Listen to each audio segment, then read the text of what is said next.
Hello, and it's time to get into Genesis chapter 20, where Abraham shows that he has not yet fully trusted God. Now Abraham moved on from there into the region of the Negev, and lived in Kadesh, and lived between Kadesh and Shur. For a while he stayed in Gerar, which has been identified. Oh, wait,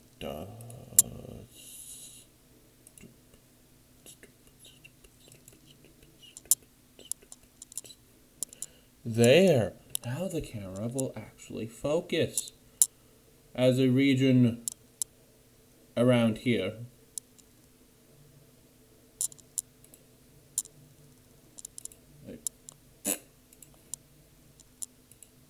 Here. There. As you can see, there's farmland, a city. Why isn't it?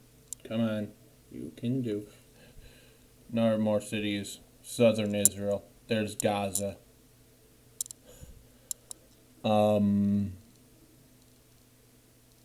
Anyway, the Dead Sea is over here. See, there it is. Anyway. Jerusalem's up there, of course. Now you got. And Abraham said to his wife Sarah. Oh, wait. Of his wife Sarah. Yeah. She is my sister. Then King Elmelech of Gerar sent for Sarah and took her. Now, some people of this supposed documentary hypothesis, it's like, there's 3 stories, therefore there's 3 different sources. Or it just happened 3 different times. That's possible, because that's a thing you did. You would give your daughter to a king if you were moving through their land. Sure, an alliance. That's an actual thing that happened back then. It does not prove with 3 different sources. It does not make the Bible unreadable or confusing. Like, there's been no documented evidence of a PJWE, whatever source you want to come up with. The documentary hypothesis doesn't make any logical sense. Inspiring Philosophy has made a new video where he utterly just debunks and points out several glaring issues with it. Oh, it's so bad. Anyway, yeah. But God came to Abimelech in a dream one night and said to him, "You are as good as a dead man because of the woman you have taken. She is a married woman." I see this as God warning, or like telling him, because Abraham lied. Not only did Abraham lie, but he didn't trust God. God said, through Sarah, you will be made into a great nation. He didn't trust this in Egypt. It's like, oh, she's my sister. And now, even after God told him again and made sure, like, oh, worry, this covenant will be kept. I will even put my own life on. And if either of us breaks this covenant, he's still like, oh, but what if they try to kill me and steal her? Now Elimelech had not gone near her, so he said, "Lord, will you destroy an innocent nation? Did he not say to me, she is my sister? And did he not also say he is my brother? I have done this with a clear conscience and clean hands." Also, why would he be taught? Well, he hears a voice in the night. In this culture, you don't think you're crazy. You legitimately know that that's God, and you're just like, sorry. And plus, since everyone was polytheistic back then, well, almost everyone, the idea of another god showing up that you never heard of and being mad for some reason, you're like, okay, sorry. I didn't know. Then God said to him in the dream, "Yes, I know you did this with a clear conscience, and so I have kept you from sinning against me." There's multiple ways God could have done this. God could have, well, like, kept him busy with, like, other palace matters. Or with the same day and, like, no, we should only do this at night. Or there's many other ways. I know Mike Wingard answered the question about this on, like, his newest live stream. Now return the man's wife, for he is a prophet. Yes, Abraham gets labeled as a prophet. And he will pray for you, and you will live. But if you do not return her, you may be sure that you and all yours will die. So this is God clearly like, no. This is not his sister or his. This woman's not free to be married. He's already married, already taken.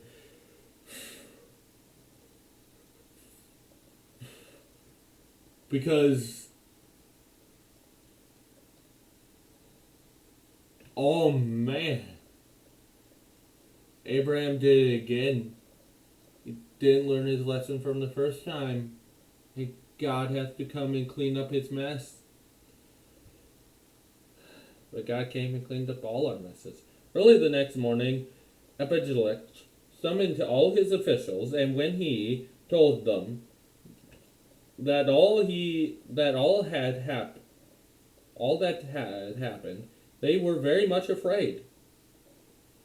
Oh yeah, and another thing about the supposed documentary hypothesis, like, oh, duplicate stories were merged into one. Then why were the three stories, supposedly all really the same story, merged into one? Huh? Yeah, it's just like sometimes they are, sometimes they aren't. Or maybe because they were just three separate events. Anyway, then, yeah, you're very much afraid because a god just showed up and like, you're in trouble.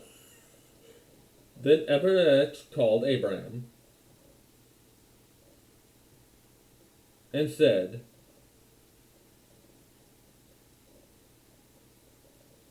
"What have you done to us? How have we wronged you that you have brought such great guilt upon me and my kingdom? You have done things to me that should not be done." Then Abimelech said, asked Abraham, "What was your reason for doing this?" Let's see, what's the difference between this account and Pharaoh? Oh, this account, at least gets asked. God shows up more personally instead of just putting plagues or something. Actually, what do you do to Pharaoh? What? Yes. What did Pharaoh do? Okay. Oh yeah, inflicted serious diseases and then come in a dream. Well, that's completely different. This takes place in southern Israel and not in Egypt. Northern or Memphis or whatever. So completely different location. Legends don't usually evolve that way. They don't. No matter how much you want them to. And, wait, did Pharaoh care that much? Well, I guess, yeah, he did acts. But then he immediately didn't even seem like he let Abraham answer. He just like, leave! Abraham replied, we didn't get a reply last time. I said to myself, there is surely no fear of God in this place. and they will kill me because of my wife.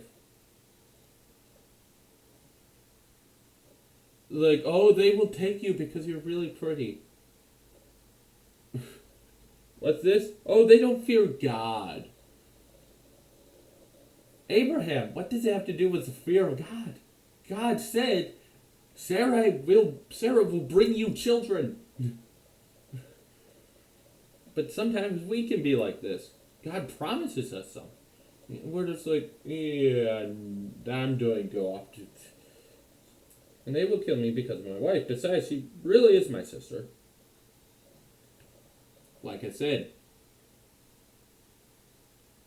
Abraham and Sarah were really brother and sister. It would be really weird for the Jews to go like, yeah, our neighbors are born for incest. And then just say, yeah, we're incest too. Oh yeah, and you're like, well, this came from different sources. Anything we can do, problem you can make with the documentary hypothesis came from different sources. We can get rid of all problems that way. That makes it unfalsifiable. Like if I was saying the universe was created last Thursday. Can you prove me wrong? No. So what does Occam Razor do? And any other logical conclusion to something that can't be falsifiable? Just ignore it. Anyway.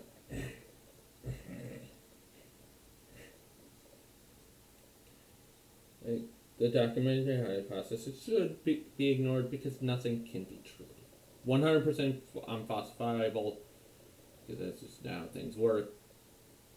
Well, I mean, they can after to a point, but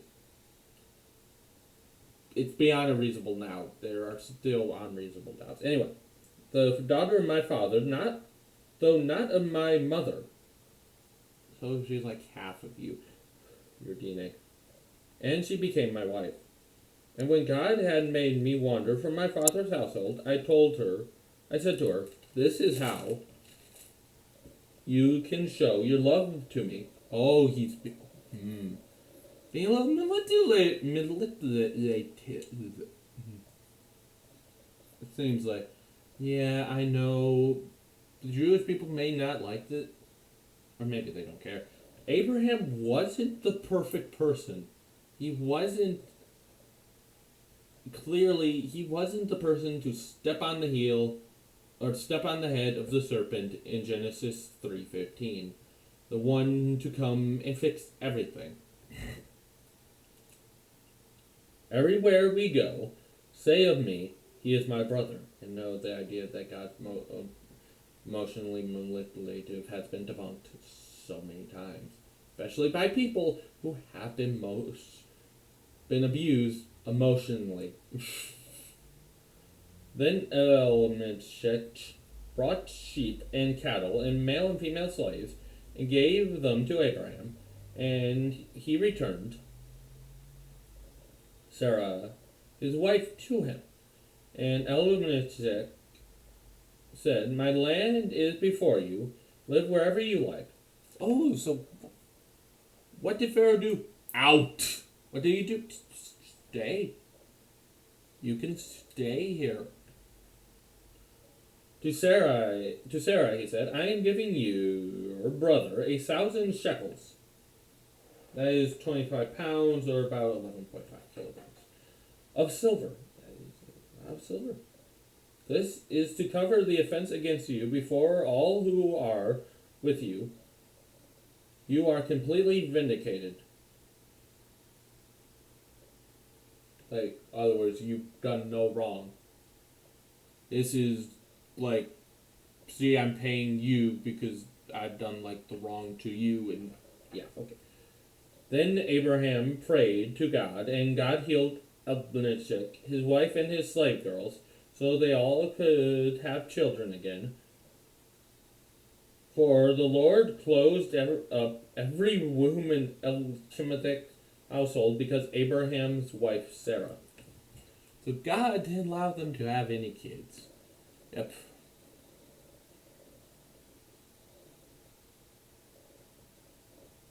What's this?